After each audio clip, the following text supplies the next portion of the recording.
Ajde, prvo, najprije bezvezno pitanje koje sam ti već prije rekao da ću te pitati, ali ti nisam objasnio šta ću te pitati. Znači, ti si dostudirao pravni fakultet na Univerzitetu u Beogradu, je li tako? Tako je. Koje godine, molim? Studirao sam ga od 1994. Do 2006. Aha, vidi ti njega. Gledaj, sad ovako. Znači... Hoćeš da elaboriram dodatno ili ćeš... Ne, ja daću svoje obrazloženje na pitanje koje si mi baš činio onako ok za neku istočnicu za našu debatu. Ovako, znači u Miloševićevo doba, znači gde je tada još uvek u opstojećoj Jugoslaviji, to je bio Savez Srbije i Crne Gore, znači bio potpuni raspad sistema, ratovi, sankcije, ne čak i toliko korupcija, nego mafija, ubijali su i odvetnike i ti ideš da studiraš pravo. Kojom namjerom? Pa nije tu bilo neke namere, evo sad ću da ti oslikam kako sam živeo u to vreme. Prvo upisao sam pravno-birotehničku školu, 90. još rat nije počeo. Pravno-birotehničku školu sam upisao zato što mi je bila blizu zgrade u kojoj sam stanovao i zato što se za prijemni polagao srpski jezik, srpsko-hrvatski jezik u tom trenutku i dalje i istorija. Na svim ostalim mestima se polagala matematika koju ja prezirem, pa sam eto zato upisao pravno-birotehničku školu, smer pravni tehničar. 1994. sam već uveliko živeo sa majkom koja nije imala posao, razvedena je bila od mog oca, nismo imali ikakvih sredstava za život, hranio sam se kod svoje tadašnje devojke i u jednom kratkom srećnom periodu sam prodavao benzin na ulici iz flaša, to je bilo za vreme sankcija jedan od načina, od izvora prihoda i pravni fakultet sam upisao isključivo po inerciji. Hteo sam istoriju, ali sam sa svojim ocem razgovarao o tome i on je bio u fazonu, pa dobro, ako već ideš u pravno-birotehničku, što ne bi upisao prava? Pošto sam upisao pravni fakultet, otišao sam na Kipar sa drugom najboljim, dakle imali smo nepunih 19 godina da radim, da perem čaše tamo. To je potrajalo veoma kratko i vratio sam se nazad i onda sam studirao ta prava, apsolvirao sam ih u roku i negde na 3. godini sam se prvi put zapitao šta to ja dođevola radim od svog života, a to je bilo baš kada su bili prvi veliki građanski protesti protiv Slobodana Miloševića, 96. 97. To je bio prvi put da sam osetio i neku malo višu svrhu života u Srbiji, a to je borba da to društvo postane koliko toliko bolje. Inače, nisam bio jedini. Ti protesti 1996. 97. bili su protesti zbog krađe izbornih glasova, jer Slobodan Milošević je imao običaj da kad izgubi izbore, on ih poništi, pokrade izbore i tako ih u stvari dobije. Mi smo se pobunili protiv toga i to je trajalo 3 meseca. Ja sam bio jedan od kolovođa na pravnom fakultetu i išli smo na studentski, to izgledalo ovako, odemo i tad sam najviše išao na fakultet, inače sam mrzeo taj fakultet od početka, imao sam tu sreću da mi nije puno trebalo da učim, nisam išao na predavanje, nisam išao ni na vežbe čak,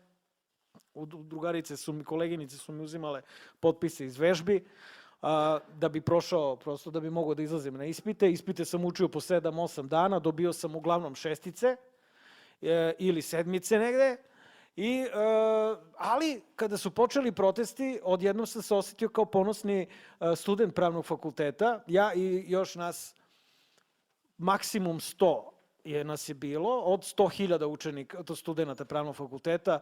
Znači, pravni fakultet nema ko nije upisao i nema ko ne studira, tako je i danas.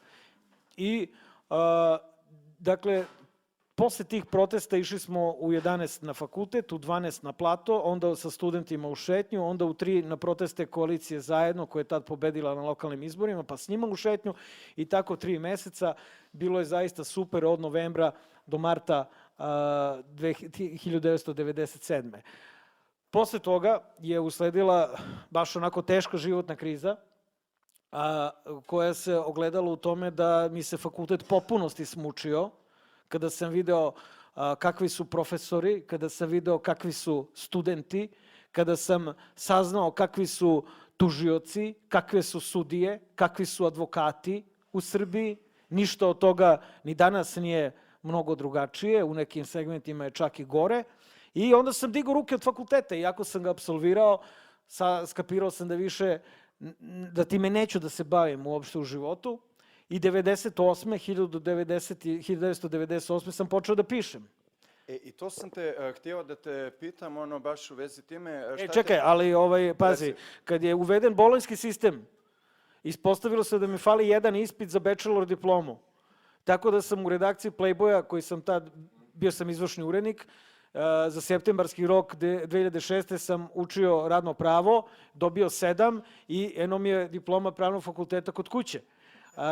Prosek 6,72. Tako da nije da nisam makar delom završio. To je prva pozitivna priča koju sam čuo o bolonjskom sistemu. Stvarno, ali najozbiljnije. Da, zbog toga sam počeo sa tim pravnim fakultetom da bi te pitao posle toga šta te navelo na pisanje. Ti si već o tome, to si već u nekom roku odgovorio u nekom delu. Ali želio sam da ti postavim to pitanje. Ja prve 2 knjige tvoje nisam pročitao. Pročitao sam baš vam hvala u slovenskem prevodu, res vam hvala. Seveda bo fokus to današnjega pogovora. Ali Ples sitnih demona i Đavo mi je drug, kad sam čitao recenzije na internetu, izgleda mi kao, to su ti 2 romana povezana međusobno, o odrastanju u to doba u Srbiji. Znači, je li to autobiografsko, je li te to navelo na pisanje da ti staviš na papir to što se ti dešava ili da to bude neki način da pobegneš od te neke realnosti pa si napisao neku drugu priču, sasvim izmišljeno? Prvo sam pisao priče. Znači, to mi je bilo. Napisao sam nekih 100-ak priča, od kojih su neki izašle u tada popularnom časopisu Duga, tokom 2000. i 2001. I sve vreme sam imao ambiciju da pišem roman. A počeo sam da pišem, evo, bit ću sasvim iskren, zato što je moja dotadašnja cura, s kojom sam bio nekih 4 godine, našla novog dečka, tako da to zajedno sa tim fakultetom, a studirali smo svi zajedno prava, dakle, sve mi se skupilo i na kraju, tako na ivici nerava, ja sam počeo da pišem. Dobrih godinu i nešto dana, od marta 1998. do septembra 1999. ja sam pokušavao da pišem. Pokušavao sam u tom smislu što mi padne ideja na pamet, ja je sprovedem u delo i skontam da ne valja ništa. I onda sledeća i onda isto tako. Imaš poriv za pisanjem, ali to ne valja. I tako ide. Sve do 1999. na jesen, kada sam pronašao svoj stil, a pronašao sam svoj stil tako što sam našao slučajno sam našao neke... Ne, sej mene ne moti to, ampak mislim da moti snemalno napravo, tako da morate isklopiti telefone. Da, čak sam ja isključio svoj. Ne, zezam se, u roamingu sam pa je stalno isključen. Stvar je u tome da, mislim, kad već pričamo o tome, tvoje pitanje je dovoljno kompleksno da moram da se vratim ipak korak unazad. Došao sam do svog stila tako što sam pronašao radove sa časova daktilografije. U pravno-birotehničkoj sve 4 godine smo imali daktilografiju, 2 puta po 2 časa nedeljno, na Olimpija mašinama teških 78 kila. Ja sam imao jedva 2, nikad nisam hteo,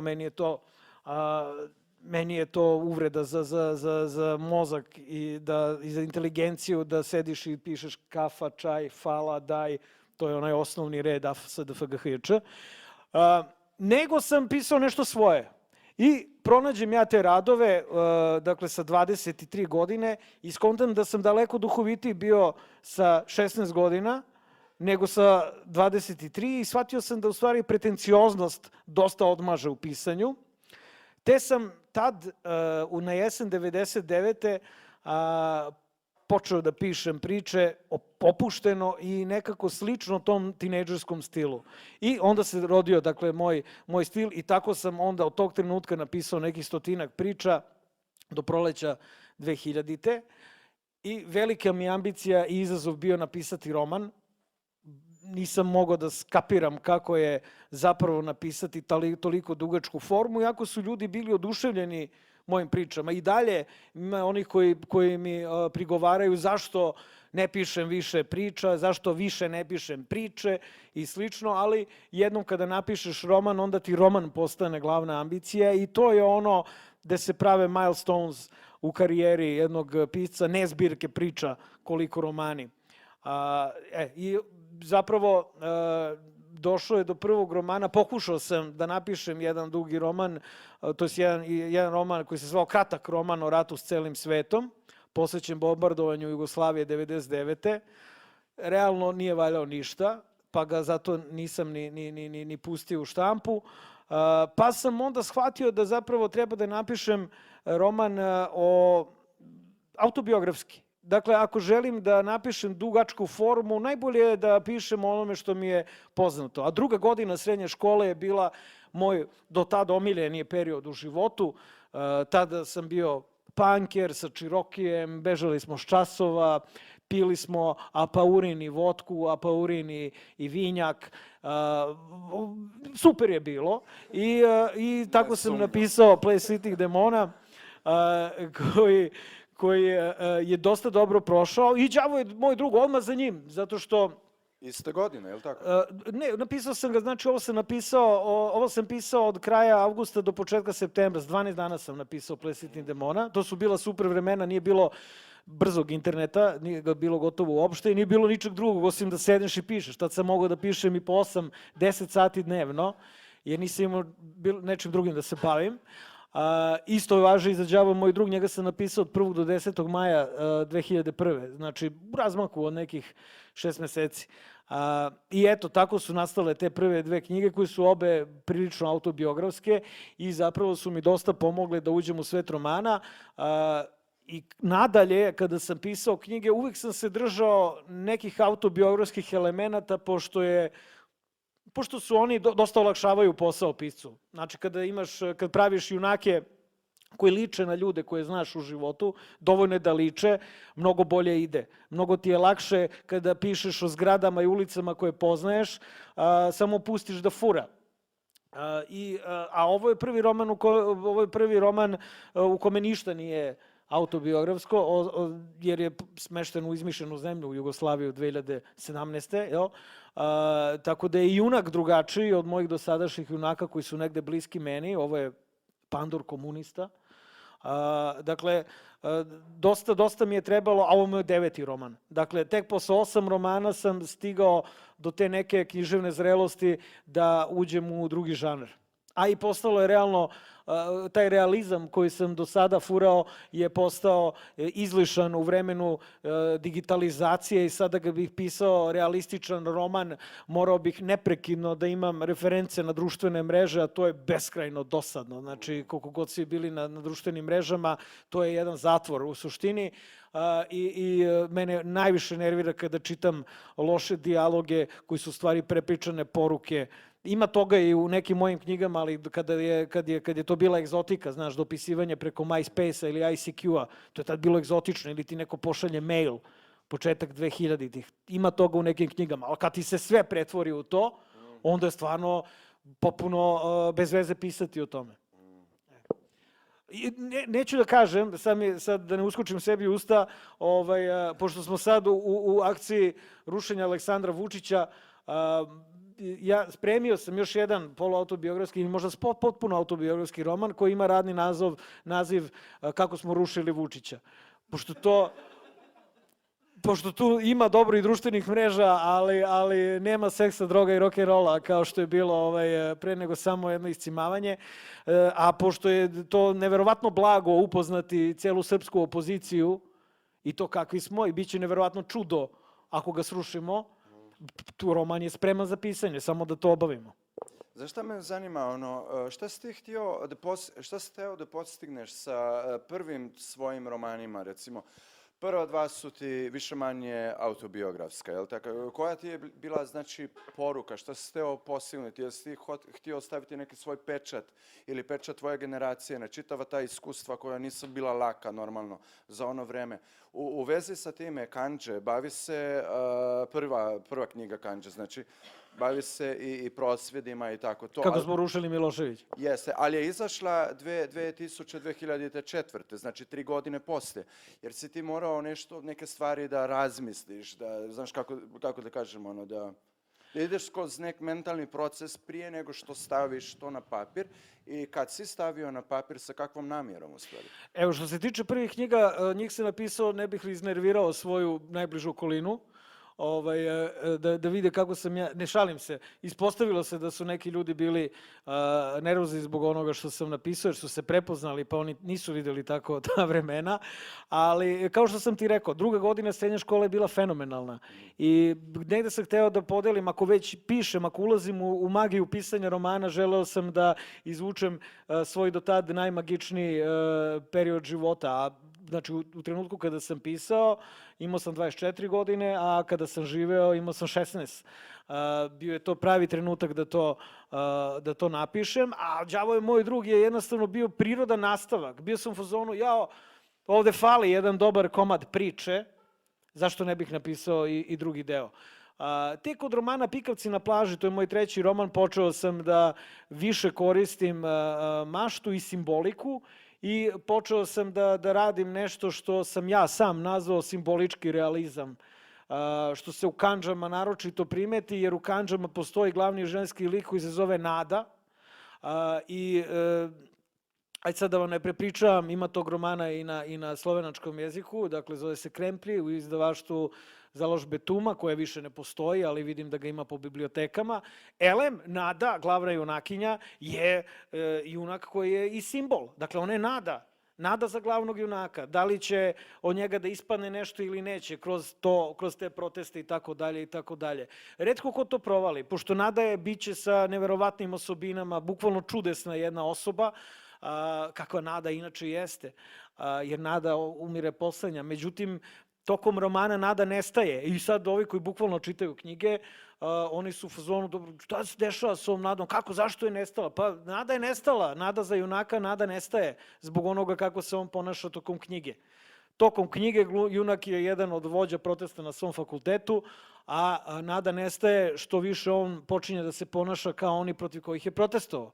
I onda kad im tako objasniš, onda im je jasnije. A to je čisto zato što sam u međuvremenu, dakle posle 2. knjige, jedan kritičar mi je rekao, vidi se, proučavaš Junga dosta i njegovu simboliku. I ja sam bio u fazonu, ok, sad ću počnem da čitam Junga, da vidim o čemu ovaj priča. I onda sam shvatio šta je fora. Shvatio sam u stvari da kad pišeš knjige, one dolaze... Pazite, ta daktilografija kakva god bila je super, zato što ti brzo pisanje omogućava da ne razmišljaš puno o onome o čemu pišeš. Uđeš u neku vrstu transa kada opisuješ određenu scenu i prsti sami rade, ako su dovoljno brzi, jel? I zapravo ti kao da sanjaš na javi. I naravno da se tu pojavljuje i simbolika koja se javlja i kada sanjaš. Te sam ja onda počeo da koristim i namernu i svesnu simboliku u svojim knjigama, eto, makar putem, ovo je najbanalniji primer kako sam imao u jednoj knjizi, imao dva lika koje idu u Čanj, to vam je jedna Vukojebina u Crnoj Gori na moru, idu van sezone u Čanj i njima nešto, 2 lika koje su studenti, propali studenti, 98. se dešava radnja i njima svake noći nešto udara na vrata. Neko kao čudovište im utara na vrata od sobe. I kasnije sam to uspio da protumačim, šta je to im lupalo. I onda sam zajedno sa jednim kritičarem skonto da to njima život lupa na vrata, oni ne smeju da otvore i da vide šta ih čeka u buduće. Tako da Jung je car i naše nesvesno je neverovatno i arhetipi i svi ga zajedno delimo. I arhetipi i ta simbolika su stvarno ono što i čak i realistične snove i realistične knjige čini popuno čarobnim. Jer i ako sanjate, verujem da većina vas sanja, znate da snovi izgledaju prilično realno. Evo, bukvalno kao i ovo, niko ne garantuje da je i ovo san što sad se dešava. Dakle, vama košmar, a meni je cool. Dakle, vrlo je realno. Prema tome, i knjige koje su realne i realistične, one mogu da imaju veoma, veoma važnu i jako simboliku. Pitanje je samo da autor tokom godina kako sazreva, ne mogu ja kao klinac od 24-25 godina to da provalim, ali kad mi neko ukaže šta se dešava, onda kasnije kako sazrevam, počinjem da tumačim samoga sebe u svojim knjigama. Što se kandži tiče, nisam ni mislio o tome da pišem, iako sam učestvovao u svim tim protestima dok nisu cmekali Đinđića. Đinđića su ubili 12. marta 2003. Za mene je to bilo, za mene je to, u Srbiji se sve toliko teško menja i nazdravlje. I toliko je teško bilo srušiti tog Miloševića. Morali smo da budemo izbombardovani da bi se prosto skupila svest o tome da to čudovište mora da se skine.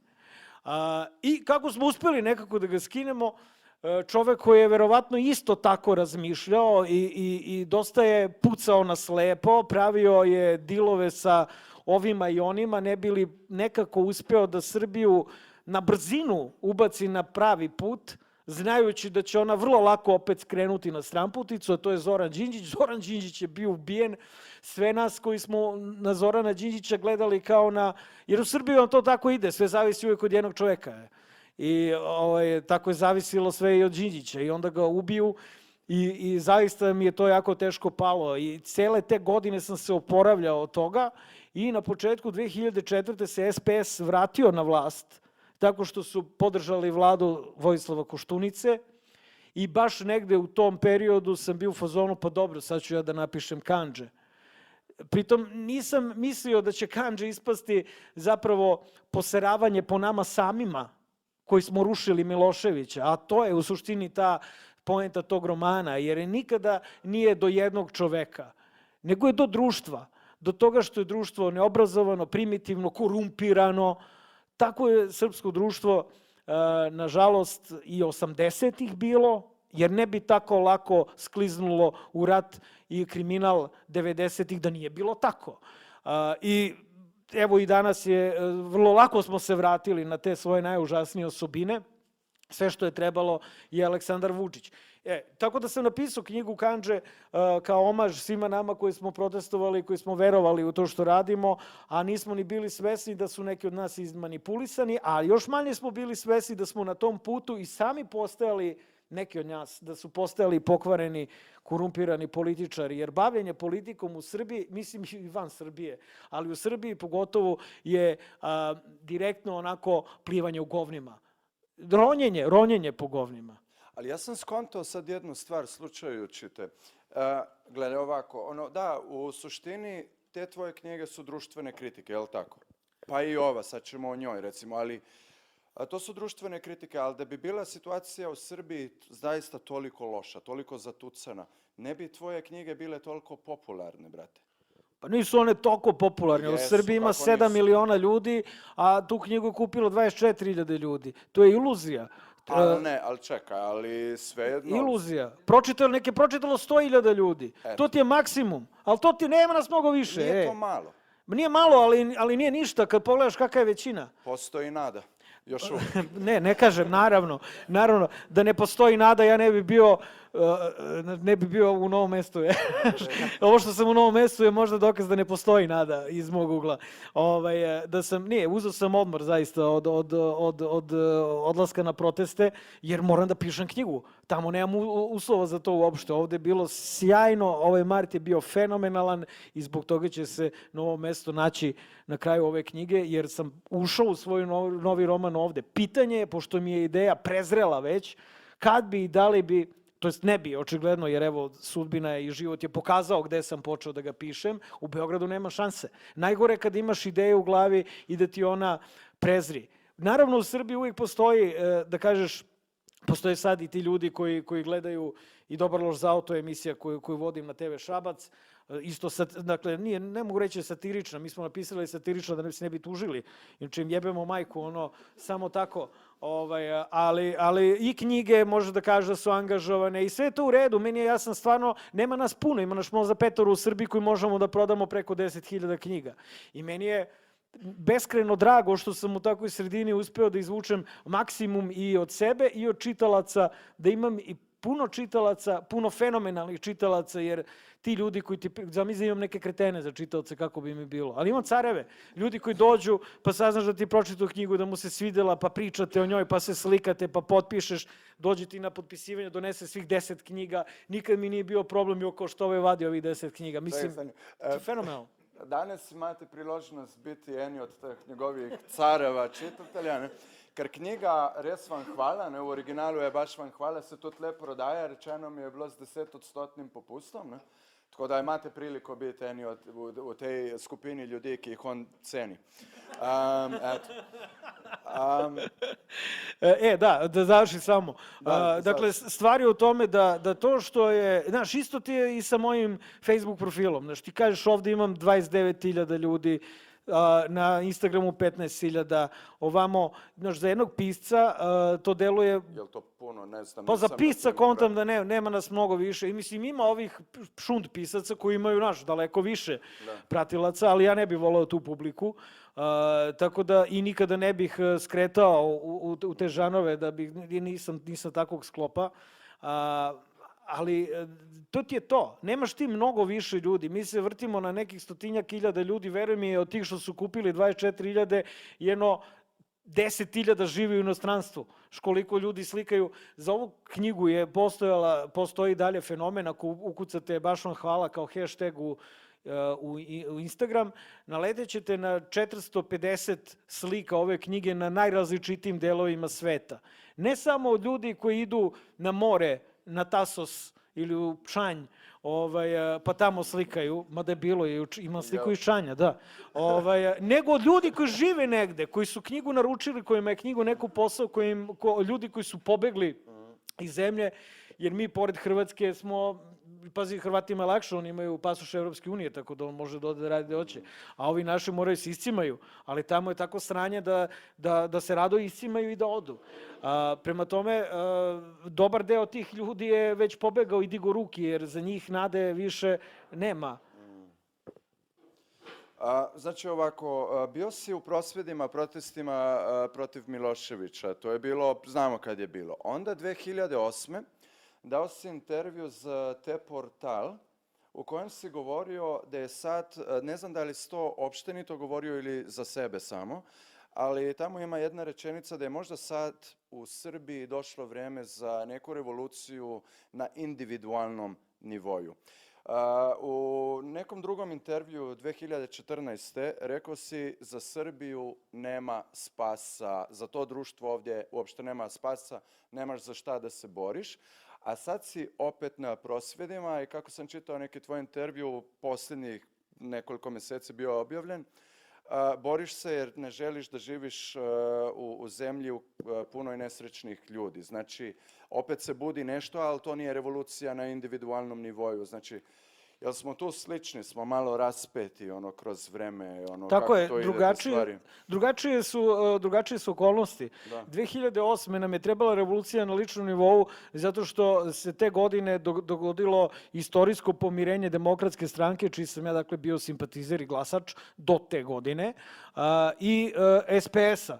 Znači, Tadić i Ivica Dačić su napravili koaliciju, ja kao i tog trenutka javna ličnost sam bio u fazonu, to ne mogu da podržavam, od sad više neću da glasam, baš me briga. Jer sam razmišljao, ok, ako će oni da nas vode u Evropsku uniju, ako će oni da ovde sprovode građanske i demokratske vrednosti, ja onda moram da budem unapred, ne opozicija tome, nego moram budem korektor takve vlasti, jer ne može to na dobro da izađe.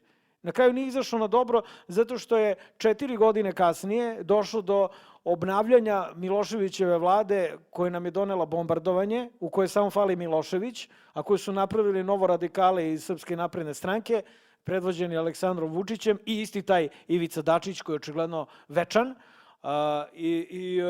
Naš stvar je u tome da se ja donekle i ne mogu se kajati zato što sam kritikovao taj režim SPS-a i DS-a, jer to su bile lopuže i ostale su lopuže činjenice, ali nisu bili fašisti, i niti autokrate, niti diktatori. Dakle, u vreme Koštunice, Tadića, mogao si da laješ, mogao si da pišeš kolumne o tome, mogao si da imaš književne promocije i da ti, znači, da potpuno normalno funkcionišeš. I ja to kritikuješ i režim, i vlast, i sistem. Međutim, kad se desilo ovo 2012. Jasno je bilo da tonemo nazad u Miloševićeve godine. Znači, samo budala bi pomislila da je Vučić u stanju da se promeni. On samo nema kapacitet da predstavlja opasnost van granica Srbije, ali je za svoj narod, to je za građane Srbije, opasnost ista, ako ne i veća od Slobodana Miloševića. Jer Slobodan Milošević je bio siguran u svoju vlast. Slobodan Milošević se nije pojavljivao na televizijama gotovo nikad. Zato što smo mi znali da je on na Dedinju i da je vrlo jak i da je vrlo čvrst. A ovaj nas teroriše svakog dana, je na svim medijima. Dakle, njegova uzurpacija medija je mnogo gora nego u vreme Slobodana Miloševića. Dakle, on je nasilniji od njega u određenom smislu. Sad samo fali da počne, odnosno ne fali, policija je počela da mlati pre 2 nedelje na protestima kada se ušlo u RTS. Dakle, počelo je i to.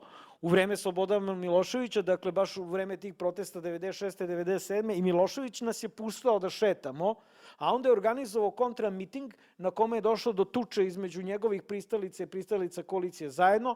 Policija je stala na stranu njegovih pristalica, nas izmlatila i od tog trenutka je krenula policijska represija nad svim demonstrantima protiv Miloševića od 24. decembra 96. kad je bio kontramiting, pa sve do 5. oktobra 2000.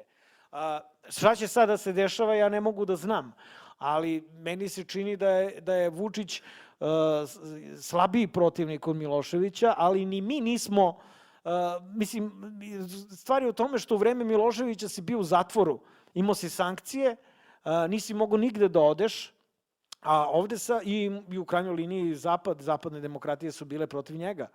A ovde su zapadne demokratije Vučića dovele na vlast i podržavaju ga i dalje.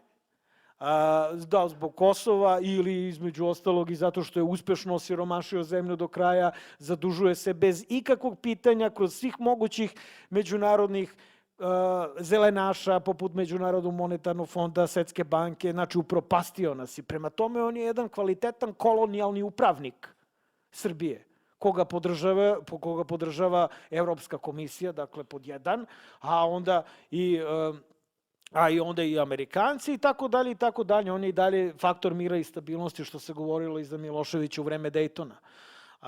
Dakle, ali danas ljudi mogu da pobegnu iz Srbije, mogu da ode da rade gotovo bilo gde u Evropi i mnogi biraju taj put. Zato je nama teže koji ostajemo da se borimo jer nas ima sve manje, a ovog društvenog taloga, kriminalaca i vucibatina,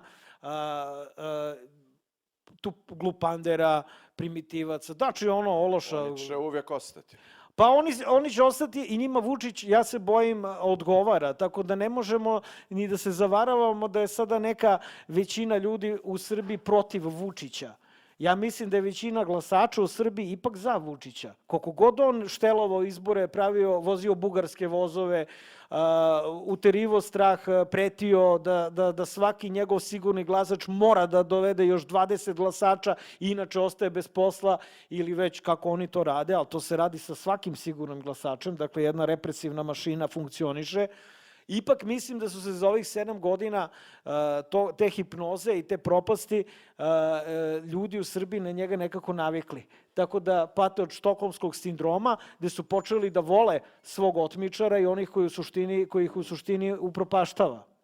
Tako da zato ovi protesti su super. I ja ću uvek da budem, ja mogu ovako vama intimno da kažem da ja sam uvek umereni optimista. Nije intimno, brate, snimaju te. Zezam se. Zezam se. Znam. Ja sam uvek umereni optimista. Znaš, ne bih učestvovao u nečemu da ne verujem u uspeh. Šta god da se dešava. Jer moja je uloga, danas sam okačio na Facebook story svoju objavu od pre 2 godine na kome je slika Vučića i piše prso je. A sad sam okačio i napisao sam sad je stvarno prso. I neko je napisao da ne bude samo za 2 godine ponovo, sad je stvarno prso. Dakle, ja sam i pre 2 godine bio ubeđen da će njemu biti kraj. Zato što sam se i tad borio. 2013. sam u rovu protiv Srpske napredne stranke i onoga što ona radi i da nemam, znači da mi je neko 2013. rekao da će to trajati do 2019. Ne znam, obesio bih se verovatno, ali ne možeš, kad si u borbi to je odbrambeni rat.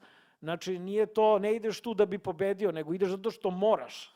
Zato što nemaš drugog izbora. Jedini drugi izbor je da odem iz zemlje. Sad, ja nemam ja sam, imam vozačku dozvolu B kategorije, znam engleski, pišem na srpskom, perem sudove dobro i dalje. Tako da moji izgledi negde da bežim preko i nisu neki. Tako da ako bi me neko pozvao, ako biste me vi pozvali da dođem Vidojkoviću na crvenom tepihu, samo tebe čekamo, bojim se da bi Srbija ostala bez Vidojkovića. Ba ne, mislim, uvijek si dobrodošao, ali slažem se sa tobom. Onda smo se dogovorili. Ne. Pitala me voditeljka emisije na glas kako mi se sviđa ovde, ja sam rekao vezat ću se lisicama za radijator, pa nećete moći da me oterate odavde, ali hoću da kažem da svako ko, kada ti je zemlja kao zatvor, a Srbija se može, i to stalno ponavljam, jer to zaista tako izgleda, ti iz zatvora gledaš da pobegneš. Šta god da je. Tamo ljudi, roditelji, svoju decu vaspitaju tako da deca pobegnu iz zemlje. A da te pitam, u vezi recimo sa tvojim radom, dobro, biti popularan kao što si ti u Srbiji, znači društveno kritični pisac i tako to, onda ti ne preostaje baš puno drugih stvari nego prosvjede i knjige. Jer tebe je taj establishment koji jeste autokratski, to je sasvim objektivno rečeno, ti ne možeš i nemaš nekih mogućnosti raditi neke stvari, recimo u Srbiji, koje si mogao raditi prije. Ja nemam mogućnosti ni da se bavim svojim osnovnim poslom. To ovde ponavljam na svakom koraku. Da se ne biste čudili sutra kada se pojavim ovde, da bi pisao knjige na srpsko-hrvatskom. Dakle, stvar je u tome da u Srbiji, kada napišem knjigu, prvo teško mi ide pisanje zato što sam neprekidno u nekom angažmanu, a ovde dođem i odmah počnem da pišem. Atmosfera je tamo toksična do te mere da ne mogu da mi je prvi roman ili drugi, pa ajde. Ali kada pišem 10. roman, to je 12. knjigu, ono te ubije u pojam. Dakle, trošiš svoje u suštini, a ja nekako percipiram 40. godine u kojima se nalazim kao verovatno najkvalitetnije i najpotentnije godine za pisanje i za stvaranje. Trošenje vremena na neke borbe koje su nekad i uzaludne, zaista u poređenju sa svojim životom i sa onim što je moja uloga u ovom životu deluje stvarno katastrofalno. I stalno pričam, moja želja je da više ne snimam emisiju Dobar, loš, zao. Moja želja je da ne budem aktivista. Neka kada srušimo Vučića, ovi koji su ćutali sve vreme i koji imaju običaj da kenjaju protiv demokrata, jer demokrate ne uzvraćaju, onda oni neka kritikuju nove vlasti, ali ja sam stvarno dosta vremena potrošio na to. Jer u Srbiji napišem knjigu, ova knjiga konkretno je bila 4 meseca uzastopce prva na Laguninoj top listi, a to je jedina relevantna top lista u zemlji. Nijedna televizija se nije time pozabavila, nijedne novine, dakle neki nedeljnici jesu.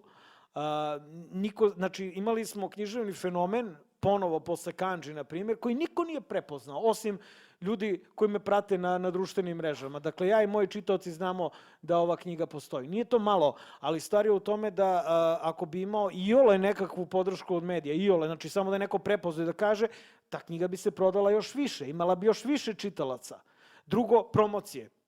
Svi znaju da u Srbiji knjiga košta ništa, prema tome i autor zarađuje još manje od ništa. Dakle, ajde da budemo otvoreni nekih 60 do 70 centi po primjerku knjige. Znači, mora prodaš 200 miliona knjiga da bi kao rekao, i da izbacuješ knjigu svake godine. Pritom, što ja ne umem, ja izbacujem knjigu jednom u 2 do 3 godine. To je moj prirodni ritam. Stvar je u tome da kada dođe red na promocije, koje su isto jedan od izvora prihoda, od 30 promocija koje sam imao, baš romana je baš vam hvala, samo u Kulturnom centru Šabac, koji je opozicioni grad, i u biblioteci Sombor, koja je izuzetak od pravila, bile promocije u budžetskim institucijama. Znači da je neka zvanična institucija organizovala. Koliko god knjiga prodavana, tražena u bibliotekama, neće biblioteke i kulturni centri neće da me zovu, zato zbog mog aktivizma. Inače se zna da ja na promocijama knjiga tamo uvek kažem pričat ćemo o knjizi. Znači nećemo, dobro, ova knjiga je malo i angažovana, jel? Ali bilo je i drugih knjiga. I pre nje, urednika kad sam izbacio i priče s dijagnozom, isto me nisu zvali. Znači oni me jednostavno ne zovu zato što ja pljujem vlast. I to ti je tako, na crnoj si listi. Moje promocije su finansirali su kafane, finansirali su restorani, finansirale su nevladine organizacije, finansirao je čak i čovek koji vozi kamion u Kanadi, a poreklom je iz Indije, pa je rekao evo ti pare i honorar preko Western Uniona da dođeš u Indiju i da promovišeš svoju knjigu, zato što ja želim svom gradu to da poklonim, onda mi javim u Indiji da ja dolazim, onda Indija neće da ti da prostoriju biblioteke, prostoriju kulturnog centra i onda moram u nekakvoj bivšoj kancelariji za mlade, bivše vlasti da se okupimo na 20 stolica, 60 ljudi da ja održim promociju. To je donekle romantično, ali je sranje u suštini. Zato što, znaš, ne izgaram ja za takvom romantikom u 43 ili 44 godine. Ja bih mnogo više voleo kada bih imao bestseller, a onda ti se jednostavno naređuju sve biblioteke u zemlji, kao što je to slučaj sa politički podesnim autorima, koji su maltene svi ostali, jer nema puno pisaca koji se kurobecaju ovako kao ja. Tako da ja se u neku ruku i za to borim se i za samoga sebe. Da ne ispadne sad ovde da kukam, ali ovo što pričam je čista realnost. Mogu da vam ispričam i neke bizarne epizode do koje mere sam tamo zabranjen. Aj, daj jednu, ajde. Evo jedna. Najbizarnija epizoda koju mogu da se setim je zabrana dolaska na premijeru predstave u Narodno pozorište, koja se desila prošlog proleća. Moja drugarica Maja Pelević imala predstavu Bollywood, premijera zakazana, pošto smo jako dobri drugari, ona je radila dramatizaciju Plesa sitnih demona, treba da radi dramatizaciju, baš vam hvala. Tražimo pozorište, pošto Jatelje 212 pristopa su se usrali i onda su odustali i tako dalje. Dakle, ona me je zvala na premijeru, a onda mi se javila da kaže kako sam skinut sa protokola za premijeru, odnosno zabranjeno mi je da dođem od strane upravnika Narodnog pozorišta, nekog naprednjačkog govnara, koji je kasnije odstupio jer je otpustio direktora drame, ali eto to ti je. Ne može da dođeš na premijeru predstave. Pa gde još da ti neko finansira dolazak da ti promovišeš svoju knjigu? To u Srbiji ne može. Ako pričaš protiv režima. 2017. si počeo da pišeš tek tu knjigu ili ti je izašla baš vam hvala, res vam hvala, torej... Počeo sam 2015. a završio sam je 17. Šta te navelo tačno? Pa imao sam, još 2008. sam video da moram da napravim zaokret u karijeri i da sa autobiografskog realizma pređem u žanrovsku literaturu, a meni tu spada, hteo sam da pravim horror parodiju. 2008. sam bio na jednoj rezidenciji u Gracu i tamo sam počeo da pišem jednu knjigu koja se zove Čudovište i koja je imala sličnu ideju da spojim Jugoslaviju sa onim što se kasnije desilo. Tada mi je glavna junakinja bila pionirka iz 1983. na Mala Beograđanka, koju su u snove dolazili njeni drugovi iz odeljenja, ali ona to nije znala. Znači, dolazili su odrasli ljudi, dakle duhovi, koji dolaze iz budućnosti unazad u prošlost, koji su overili, poginuli na ratištu ili šta već im se desilo 90-ih. To je bila tema te knjige. Međutim, tu sam bio zastao, nisam nastavio sa tim dalje, nije mi se svidelo kako je išlo. Da, nije ti izašla ta knjiga, to sam ja primetio. Ne, nisam je ni završio, nije mi se svideo stil, loše sam je pisao. Nisam bio zadovoljan time. Možda ću se vratiti u nekom trenutku, ali nije mi se svidelo. Onda smo počeli da živimo horor u pravom životu i sad horor na horor ne ide. I pokušao sam opet, i znaš šta je bio problem kod te knjige? Problem je što sam ja probao da idealizujem Jugoslaviju više nego što je to moguće. Dakle, probao sam neko srećno detinjstvo koje sam ja imao u Jugoslaviji, ono je subjektivno bilo srećno, ali ta zemlja nije bila baš toliko srećna jer se u njoj kuvao raspad 80-ih. I to je bio problem. Ne možeš da pravu Jugoslaviju suočiš sa post-Jugoslavijom. I onda sam, kada je došlo vreme za ovu knjigu, posle romana Urednik kojim sam se ispisao, dakle iz te realistične proze Seks, droga, rock'n'roll, da je tako nazovem, počeo sam da pišem ovu knjigu i odlučio sam da to bude science fiction. Jugoslaviju nisam tražio u prošlosti, nego sam je napravio u sadašnjosti, ali u paralelnom univerzumu. Predrkanu, moćnu Jugoslaviju, super silu, tako reći. Znači, imamo svet koji je ovakav kakav jeste, znači užasan, ali u tom svetu postoji jedna mala oaza, ne baš tako mala, 25 miliona ljudi, jedna oaza koja je vojno moćna, tehnološki superiorna, sportski, medicinski, sve.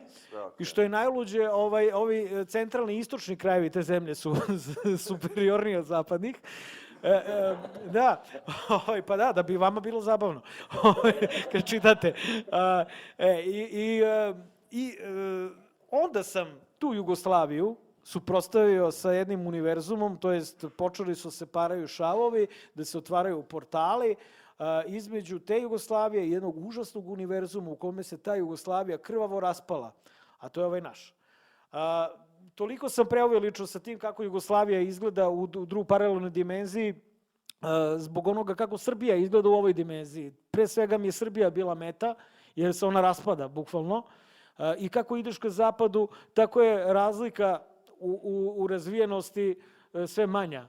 Te mislim da je u stvari Slovenija u ovoj realnosti razvijenija i normalnija od SR Slovenije u socijalističkoj federativnoj Jugoslaviji. Ne puno, jer Slovenija je nekako konstanta od brni okreni.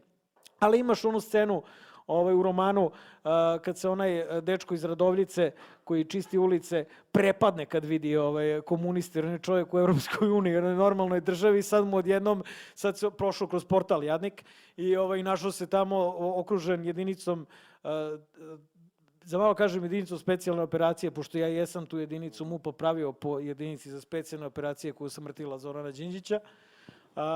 Dakle, ono što je bila poenta jeste da nekako pokažem onom delu Jugoslavije, danas je to izvučeno, nije mi to bila baš poenta razgovora za delo, ali je izvučeno u naslov da je Slovenija bila motor Jugoslavije i moj dobar drug vidim da je komentarisao i motor i navigacija. I to jeste tako. Ti kada izvučeš taj motor iz sistema i tu navigaciju, onda ti ostane ono što imaš od Slovenije ka jugoistoku.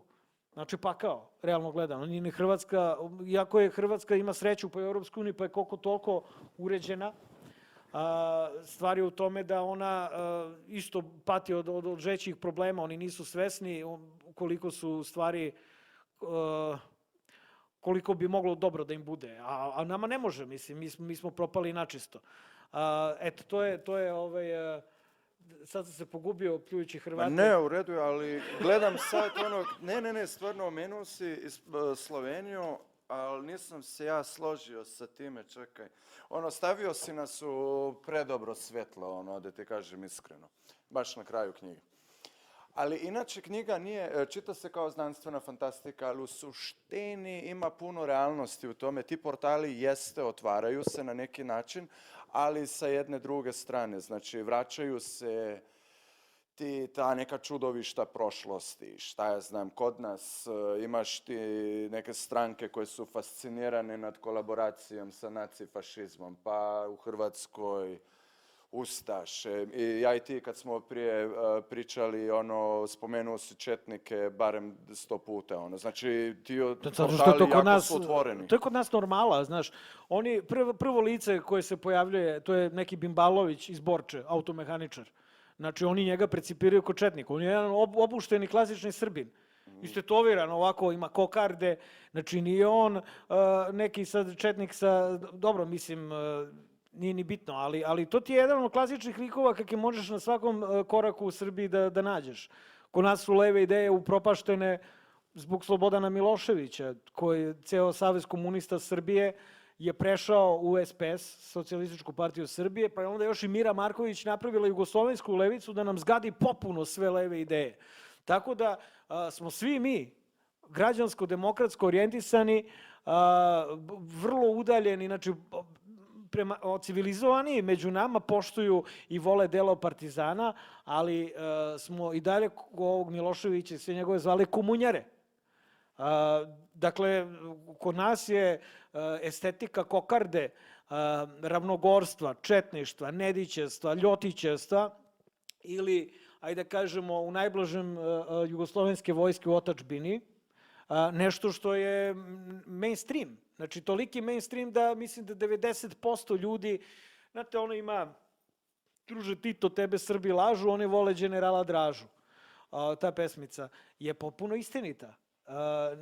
To se videlo još i 80-ih, se osetilo. Ja sam, na primjer, komunista bio od svog rođenja, bio sam pionir, moji roditelji su oboje bili u Savezu komunista, roditelji mojih roditelja su bili, oba dede su bili partizani, baba po ocu Skojevka, dakle, beogradska, dakle, full komunistička porodica, tako da je za mene to delovalo kao neverovatan šok, da se nešto, kako sam vaspitavan, odjednom sa mojih 13-14 godina nestaje, popuno se ruši. Ti ljudi se pretvaraju, koji su te to učili, pretvaraju se odjednom u četnike. Pežorativno govoreći, sad možemo o četnicima zaista da filozofiramo ko su i do koje mere bili četnici, da li su bili do koje mere nacisti ili šta su zapravo bili četnici, nisu bili isto što i ustaše, to je da svi ćemo se složiti, pa nisu, mislim, tako je kako je. Ali stvar je u tome da su onda 90-ih, kada su počeli ratovi u Jugoslaviji, su se ti novi nacionalni pokreti svi pretvorili u četnike iz Bulajićevih filmova. Znači, to smo videli na ratištu. Odjednom su se sa velikog platna pojavili u Bosni i u Hrvatskoj bradati brade. Ja ne znam kad su stigli da puste tolike brade. Znači, jasno je da se to spremalo jedno izvesno vreme, kad ste vi 91. u jesen imali likove s tolikim bradama. Pa čekaj, ti za ovu bradu ti treba 2-3 godine. Znači, da je ono 87. planirao da postane četnik. Jel? Krili su se... bez vezanja. Altacija je dobra, brate, stvarno. Ali jeste tako. Otkud? Pa je to otkud. Dakle, kad su partizani otišli u penziju, pa počeli da umiru i što je još gore, počeli da podržavaju Slobodana Miloševića, to je koincidiralo zapravo sa slomom komunizma. Kad je pao Sovjetski savez, kad je pao Berlinski zid, ostali su samo nacionalizmi, da ne kažem četnici ustaše, na teritoriji bivše Jugoslavije. I ne možeš sa tom takvom ekipom nacionalista i sa tim što se kuvalo od Titove smrti do početka rata, nije bilo šanse da se mi i mirno razružimo. Ja bih, ne znam, šta bi volao, federaciju, konfederaciju, da bude građanska demokratija, nešto što je negde, ako bi rekao, nekom koraku sa ostatkom civilizacije. Ne, mi smo morali da uletimo u rat. Zato što je nekom palo na pamet da kaže, ok, slušaj, Slovenci ćemo da pustimo, ali ajme i sada da idemo, ako maznemo Hrvatima ovo, pustimo i Hrvate, ali se Hrvatima podelimo malo u Bosnu, a uzmemo od Bosne sebi 70%, ok, pobijemo šta ima tamo muslimana, tako su izgledali, sigurno, tako su izgledali planovi. Vidiš na terenu, jebote, da je to tako planirano. Ali tako je bilo. Pa to ti kažem. Tako je bilo. Jezivo. I onda uđu u to. Nemojte se smijati, stvarno, to je jako stravično, ali jeste bilo tako. Što je još... Milošević dogovori. Tako je, što je još gore, mi smo svi bili, dakle, svako ko je imao 14-15 godina, svi smo odmah bili teo kažem unapređeni, ali unazađeni u četnike. Dakle, cela moja generacija, tu nema svi, ovi su nam bili komunjare, Milošević komunjara, mrzeli smo ga. Ovo šta se dešavalo u Hrvatskoj i Bosni nama je predstavljeno tako kao da kreće pogrom srpskog stanovništva, ponovo kreće Drugi svetski rat, kreće klanje, kreće ubijanje, kreće masovni pomor, odmah počinješ da mrziš i Hrvate i sve ostale. Dakle, i misliš da u stvari svojim nacionalističkim ponašanjem i svojim takvim odgojem zapravo braniš, činiš dobro za svoj narod. Zato su demonstracije 96. Znači, tek 96. kad se završio rat u Bosni, to je bila velika građanska škola za sve nas. Mi smo tad imali po 20, 21 godinu i to je bio iskren da budem, poslednji voz da se nekako edukujemo zašto treba da se borimo i šta je normalno. Jer smo iz jednog totalitarnog sistema prešli u drugi totalitarni sistem, istrpeli ratove, bombardovanje i sankcije. Isto nije jednostavno živjeti pod sankcijama gde kao prodaješ benzin na ulici i jedino što imaš to su Milošević i njegove vesti i likovi koji dolaze sa ratišta i pričaju mislim, nismo mi, realno sad zvučim kao oni Hitler Jugend, nismo znali da je bilo logora, ali zaista nismo. Jel to, sve to što sad pričaš, jel to nešto što te navelo da napišeš tu knjigu? Šta je bila ta poruka koju si ti htio da kažeš sa tom knjigom ljudima, čitateljima u Srbiji i da li misliš da će ljudi, čitatelji u Sloveniji na isti način shvatiti neku tu tvoju ili poantu ili poruku? Pre svega sam se obratio komunistima. Res vam hvala i baš vam hvala što ste postali nacisti i nacionalsocijalisti preko noći. Baš vam hvala što niste ostali uz svoje ideje za koje ste prvo krvavo se borili tokom Drugog svjetskog rata. Baš vam hvala što ste odgojili baby boom generaciju kao ludake koji su učestvovali u korupciji, krađi i rušenju zemlje. Dakle, baš vam hvala na tome što ste me odgajali na jedan način, a onda je to samo se raspršilo. I u krajnjoj liniji, baš vam hvala što ste prošli kroz portale i rešili sve naše probleme u ovom univerzumu. Dakle, point ove knjige je u tome da komunisti kada vide da se otvaraju portali, odnosno da dolazi do paranja šava između njih i tog stravičnog univerzuma, dolaze do saznanja da će doći do kolapsa oba univerzuma. I rešavaju, ajde sad malo ću vam pokvariti, ovo je sad spoiler, zapušite uši ko ne voli. Nemoj ljudima, nemoj spoilere sad. Pa pitao si me takvo pitanje, moram da ti, moram nekako da odgovorim. Ne, stvarno ne moraš. Okay, dobro. Ne moraš, ne trebaš. Point ove knjige je dakle da je rešenje za sve probleme Srbije, Crne Gore, Bosne i Hercegovine i Severne Makedonije u ovom trenutku, pa i Hrvatske, u ovom trenutku se nalazi u domenu naučne fantastike.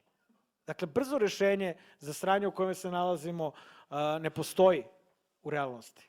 Znači, baš smo najebali i to je nažalost tako. Ja sam svom narodu, svojim čitaocima pružio jedan kratak predah od užasa u kome žive. Jednu malu pobedu u moru poraza koje doživljavamo poslednjih 30 godina. Eto, to je ova knjiga i to je njena poenta. Moje posljednje pitanje bi bilo daj da završimo na malo više optimističnu notu, jebi ga, stvarno si ubio sad ljude. Nije, dobra poanta, skroz. Dobro vam je pivo. Nema sumnje. Hoćeš još jednu? Ne, dobar sam. Jesu, okej, dobro.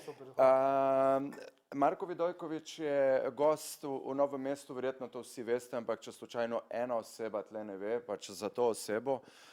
Gost rezidence, oziroma je tukaj gost založbe Goga, sem to prav rekel. I Reading Balkans, založba Goga. I čekaj, izvini, moram stvarno da vam se zahvalim.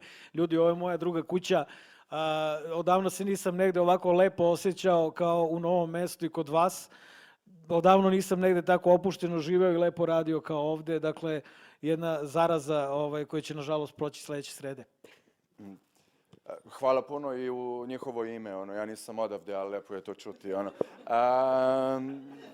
Ali tu se si samo počeo... hvališem, stavljam slike iz Dolenskih Toplica i samo tagujem založba Goga, znači pun je Instagram mojih A priča istinu, iste reči je meni rekao kad smo se čuli prvi put preko telefona prošle sedmice, ili tako, da. Ja uvijek pričam istinu. Mislim, barem ono što mislim, a možda nije istina, ne znam, ali makar pričam ono što mislim. Ali si tu počeo da pišeš sljedeću knjigu. Pa ako možeš, tu nema spoilera jer nisi došao do kraja knjige, znači, ali o čemu će se baviti, koja je namjera, o čemu je knjiga, o čemu je poanta? Da, baš vam hvala, druga knjiga, to je radni naslov, znači fali mi još jedan naslov za pravi naslov knjige, kao što je ovaj podnaslov, ovde imamo Smrt bandi, sloboda Jugoslaviji, što je poklič, revolucionarni poklič komunista u ovom univerzumu, kada se već dešava šta se dešava. Nova knjiga će se dešavati kompletna, to jest dešava se u socijalističkoj federativnoj Jugoslaviji 2012. i 2020. Junaci su omladinci, dakle imaju 13 godina u prvom delu knjige, u drugom delu knjige su nešto mlađi. I to će biti neka mešavina Branka Ćopića, South Parka, Stranger Things i Big Mouth crtanog filma. Dakle, svega i svačega će tu biti još jedna naučno-fantastična parodija koji će tema biti društvene mreže, opasnosti od preteranog korišćenja društvenih mreža, veštačka inteligencija koja se krije ispod tih društvenih mreža i polako uzima dušu svakoga od nas. I naravno komunisti koji moraju da sa tim izađu na kraj i da ponovo pobede Amerikance. Da, eto, to je tema ove knjige koja je ovde jako dobro krenula. Sad sam negde na petini za ovo vreme, jer ja ne samo što sedim ovde, imam jednu veliku muku, a to je što četvrtkom idem za Šabac gde snimam svoju emisiju. Nisam hteo gledalce da ostavim u sred našeg rata, makar bez te emisije. Tako da, nažalost, imam ta 2 dana sredu, jer sredom pišem kolumnu za Buku, koja je isto deo mog propagandnog rata protiv Aleksandra Vučića, pa onda krećemo za Srbiju, pa se onda vraćamo i četvrtkom posle podne iz Srbije ovamo, tako da imam 2 dana kada ne pišem, nažalost. Ali ovih 5 dana gledam maksimalno da iskoristim zato što dobro ide i kada uhvatim taj zalet, znam da ću u Srbiji posle ovih mesec dana predivnih ipak nastaviti i završiti ga. To je sad već izvesno, dovoljno poznajem sebe i svoje radne navike, da znam da je ovo bilo sasvim dovoljno ovde da ovaj roman katapultira onako kako bi trebalo. Ali čekaj, kad gledaš recimo snimke iz tih prosvjeda u Beogradu i u drugim gradovima Srbije, bila mi je jedna simpatična fotografija, imao si, ma nije simpatična, nije to prava riječ, ali imao si tako LGBT zastavu i onda u masi ljudi 50 metara tamo otprilike neku kokardu, šta ja znam, neku bezveznu priču, neku četničku. I onda gledaš, ok, dobro, mnoštvo se okupilo. Znamo protiv čega su ti protesti. I ti puno danas pričaš o tome, jel? Protiv Vučića i svega ono što ta njegova vlast predstavlja, jel? Ali ti prosvjedi ne smiju biti samo protiv nečega. Za šta su ti prosvjedi? To su protesti za normalne izbore uslove i za slobodu medija. To je sve.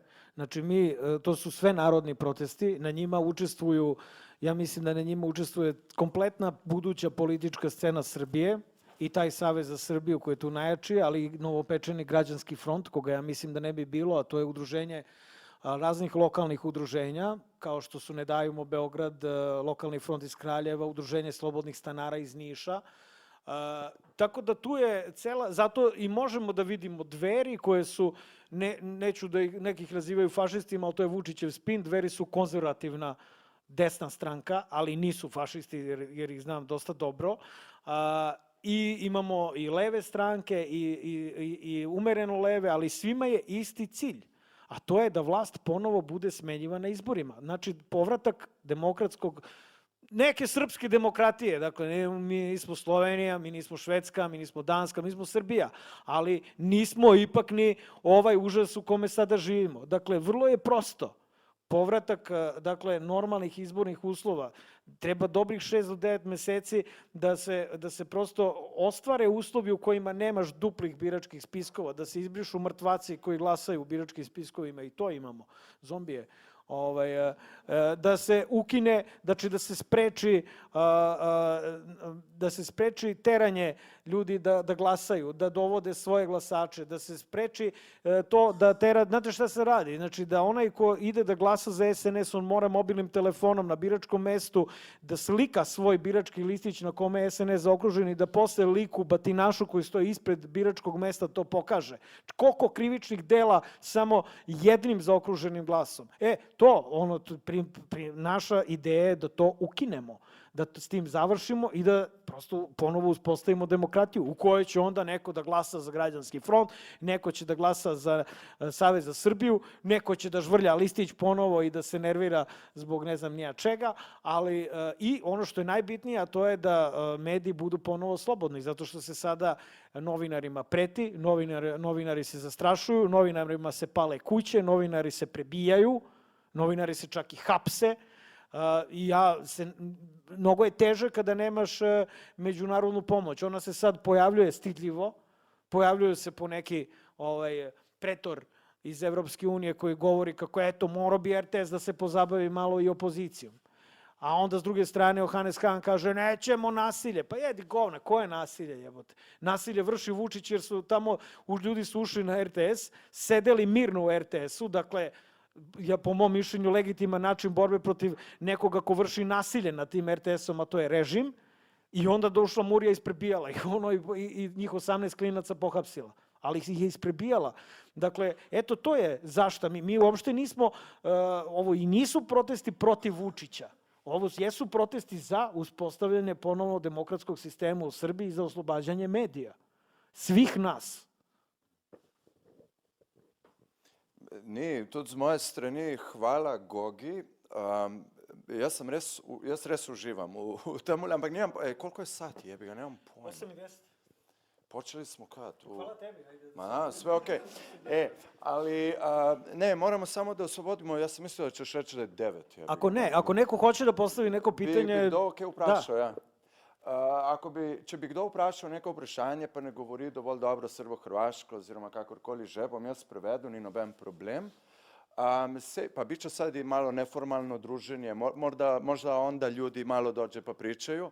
Nije svima ugodno. Ali ako želiš, nije to sad tu demokracija, brate, ti samo reci da želiš neko pitanje, ja ću odabrat neko.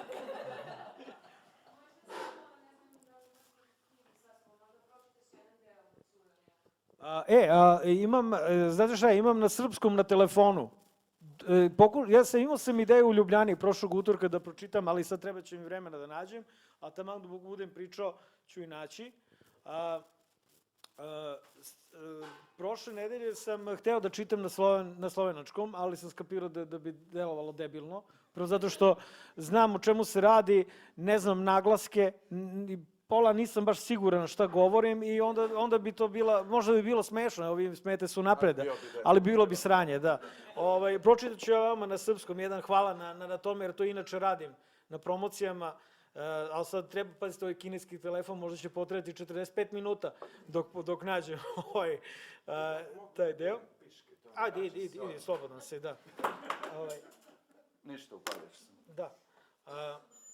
Sad ću ga naći. Ako neko ima još neko pitanje dok ja tražim odlomak, neka mi izvolite.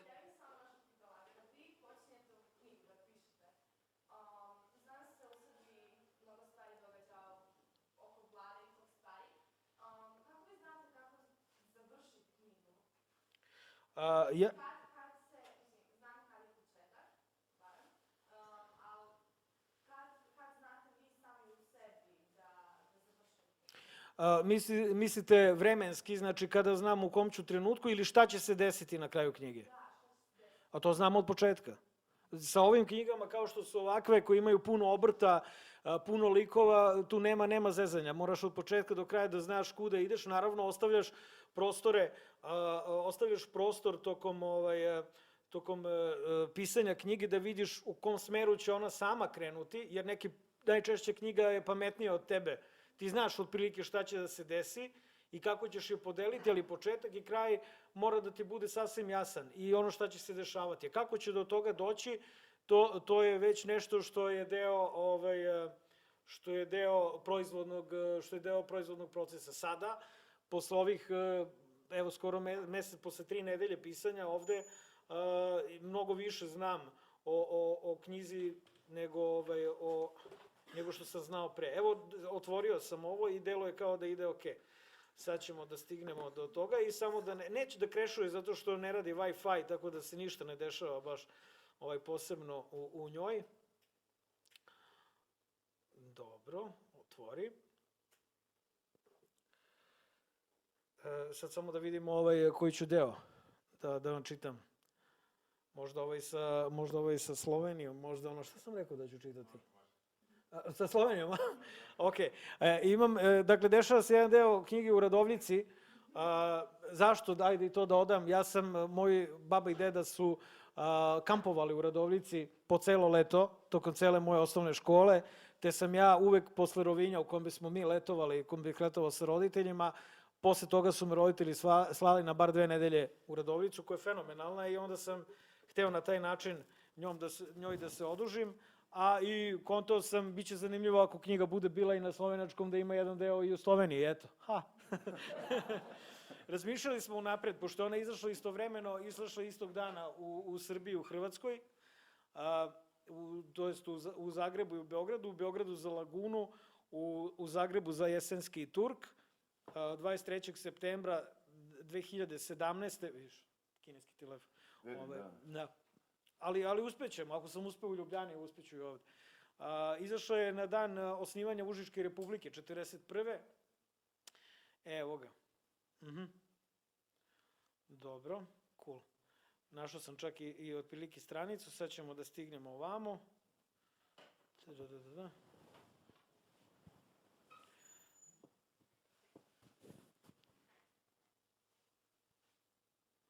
Zanimljivo je da ja scrollujem na dole, a da se broj stranica povećava. Ne, evo stiže, zezam se. Sad ćemo da ga nađemo.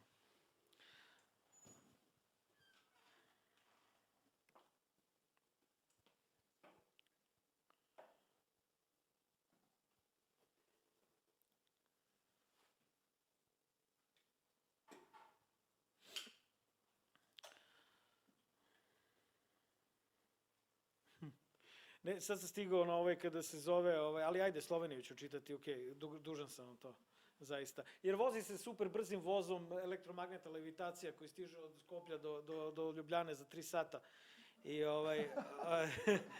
Ali danas sam skontao da sam se zeznuo, ima nekih omaški, ono bi trebalo da vozi od Ljugelije do Jesenica. Ali eto, mislim, dešavaju se omaške čak i u tom smislu. Evo sad da su Hrvati, učestvovao u Domovinskom ratu, kakav li mu je to rat, pizdali mu materina. Ok. Evo ga, stigli smo do Radovljice, čini mi se.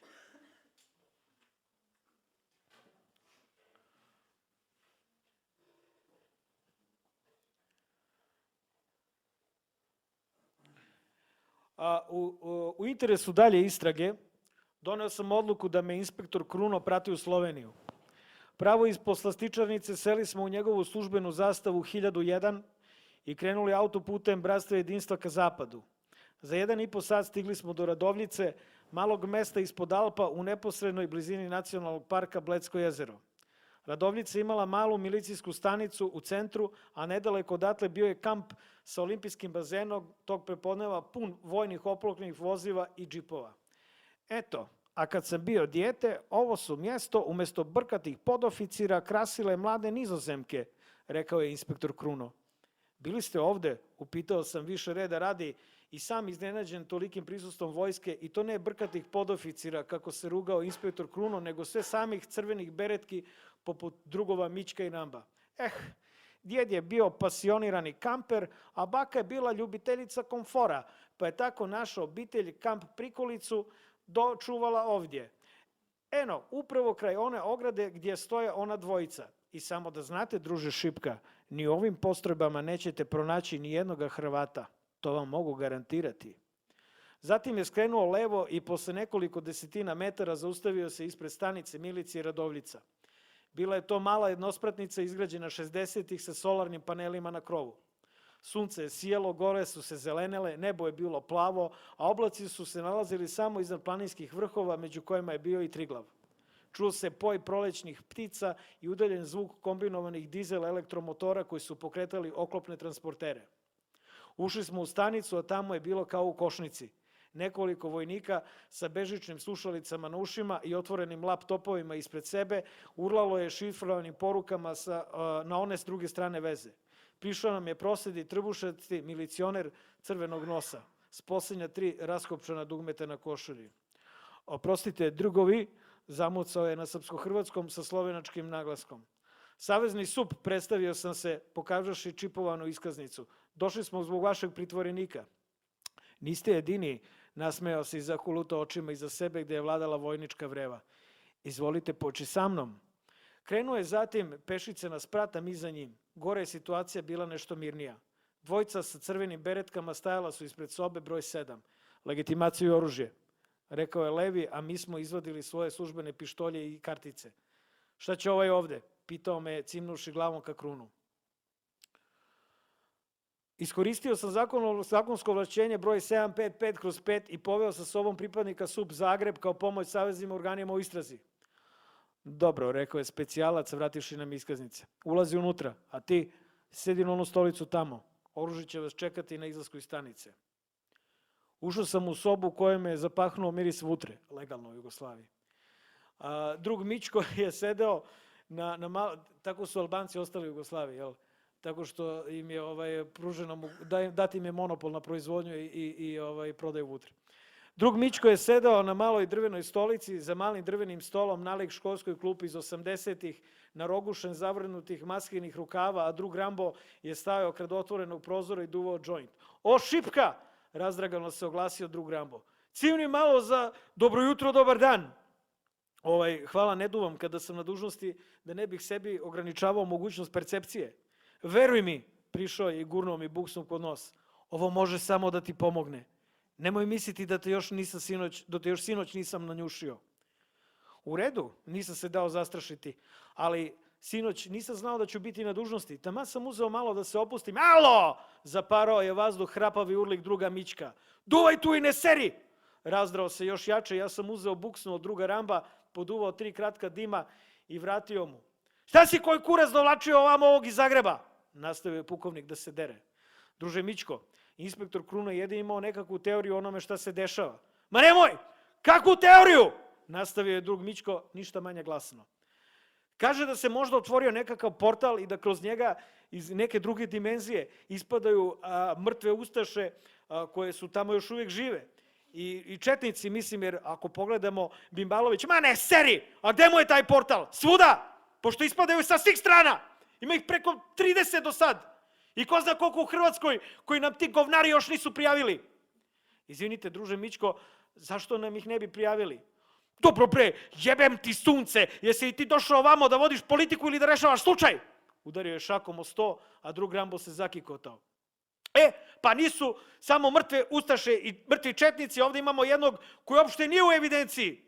Otisci nepoznati, jedinstveni matični broj građana nepoznat, ime i prezime ne postoje, pa još Bosanac. Šta će koji kurac Bosanac u sred jebene Slovenije, pa nisu 80-te. Pa po kom osnovu da ga držimo? Po osnovu mog naređenja, dreknuo je drug Mičko, a ja sam se zapitao koliko li u njemu još ima kapaciteta za urlanje. Po osnovu toga što je sumnjiv, po osnovu toga što predstavlja opasnost za društveni poredak, po osnovu toga što je taj, kao i ostali, mrtav pijan, još od juče, nikako da se istrezni. Kakav je to portal kroz koji ispadaš mrtav pijan, sere mu se baš na portal. Kada se nekoliko sekundi potom malo primirio, nešto tiše, ali opet preglasno, nastavio je. Ne možemo da ga ubijemo, nemamo takva ovlašćenja, ali možemo da ti ga pozajmimo, da ga ti ispitaš, pošto je, kada smo mi to radili, uglavnom pakao. Eno ga ostavi. Inače, moj junak, inspektor u odeljenju za neobjašnjive fenomene, 13. odeljenje Saveznog SUP-a. Pokazuje, kaže prstom ka vratima u dnu sobe i ja sam ih otvorio. Unutra je, među četkama i sredstvama za čišćenje na patosu, drhtao mršavi klinac. Nije mu moglo biti više od 25. Zatvorio sam vrata za sobom i seo na patos preko puta njega.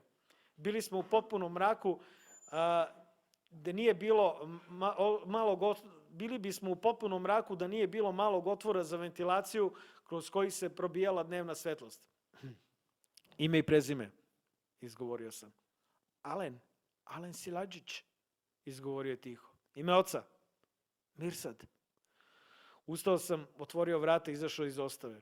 Tamo sam zatekao Mička i Ramba u istim pozicijama kao i maločas. Druže Rambo, daš malo, molim te. Dakle, Alene, izgovorio sam čučnuši pored preplašenog Bosanca Slovenca. Otkud ti ovde?